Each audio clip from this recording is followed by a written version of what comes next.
नमस्कार। तथ्य में आपका स्वागत है। मैं हूं मनीष अवस्थी। जी हां, तथ्य में हम बात करेंगे महाराष्ट्र कर्नाटक का सीमा विवाद और आपको बताएंगे कि आखिर ये विवाद है क्या।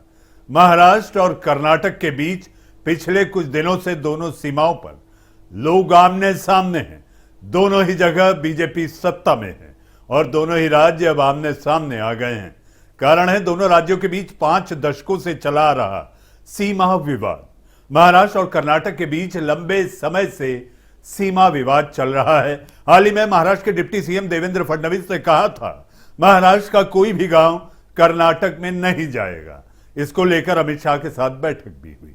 हमारी सरकार कर्नाटक के बेलगाम, निप्पाणी और कारवार जैसे मराठी भाषी गांवों को पाने के लिए सुप्रीम कोर्ट में मजबूती से लड़ाई लड़ेगी। कर्नाटक के सीएम बसवराज बोम्मई ने इसे भड़काऊ बयान बताया और कहा उनका यानी कि फडणवीस का सपना कभी पूरा नहीं होगा और हमारी सरकार जमीन, जल और सीमा की सुरक्षा करने के लिए कमिटेड है। जी हां, बोम्मई ने कहा कि कर्नाटक के सीमावर्ती जिलों का कोई भी हिस्सा छोड़ने का सवाल ही नहीं उठता। उन्होंने तो यह भी कहा कि हमारी मांग तो यह भी है कि महाराष्ट्र के सोलापुर और अक्कलकोट जैसे कन्नड़ भाषी इलाकों को कर्नाटक में मिला देना चाहिए। हालांकि बाद में मामला बढ़ता देख गृह मंत्री अमित शाह ने दोनों राज्यों के मुख्यमंत्रियों के साथ दिल्ली में एक बैठक की, जिसके बाद एक दूसरे के खिलाफ बयान देना बंद हुआ। आखिर विवाद क्या है, तथ्य में आप जानिए। 1947 में आजादी मिलने के बाद देश में भाषाई आधार पर राज्यों के बंटवारे की मांग उठने लगी। पहले श्यामधर कृष्ण आयोग बना। इस आयोग ने भाषाई आधार पर राज्यों के गठन के देशहित के खिलाफ बताया, लेकिन लगातार उठ रही मांगों के बाद जेवीपी आयोग बना, यानी जवाहरलाल नेहरू, वल्लभ भाई पटेल और पट्टाभी सीतारामैया। इस आयोग ने भाषाई आधार पर राज्यों के गठन का सुझाव दिया। इसके बाद 1953 में पहले राज्य पुनर्गठन आयोग का गठन हुआ। 1956 में राज्य पुनर्गठन कानून बना और इस आधार पर 14 राज्य और 6 केंद्र शासित प्रदेश बने। महाराष्ट्र को उस समय बंबई और कर्नाटक को मैसूर के नाम से जाना जाता था। गौर से सुनिए, तथ्य है आजादी से पहले महाराष्ट्र को बंबई रियासत के नाम से जाना जाता था। आज के समय के कर्नाटक के विजयपुरा, बेलगावी, धारवाड़ और उत्तर कन्नड़ पहले बंबई रियासत के हिस्से थे।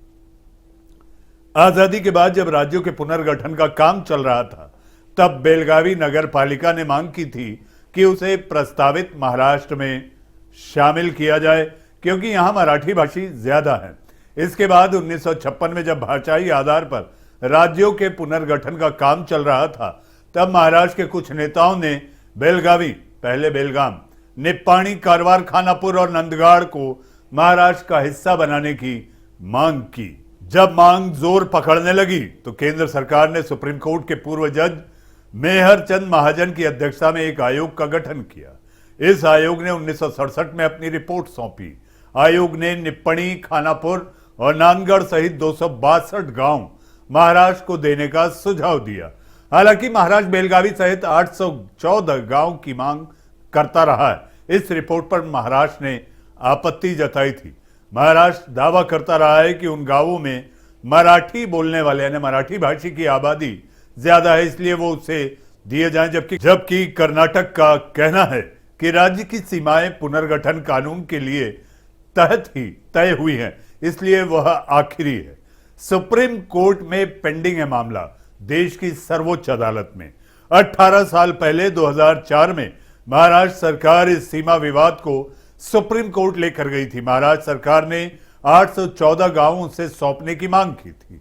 2006 में सुप्रीम कोर्ट ने सुझाव दिया कि इस मसले को आपसी बातचीत से हल किया जाना चाहिए। साथ ही यह भी सुझाव दिया कि भाषाई आधार पर जोर नहीं देना चाहिए, क्योंकि इससे परेशानी और बढ़ सकती है। यह मामला अभी तक सुप्रीम कोर्ट में ही लंबित है। हालांकि तनाव दोनों सीमाओं पर रोज बढ़ता देखा जा सकता है। जी हां, सीमा सरहद वाली नहीं, जो कि भारत और हमारे पड़ोसी मुल्कों की हो, पड़ोसी राज्य हो। जी हां, तथ्य में आज के लिए फिलहाल इतना ही।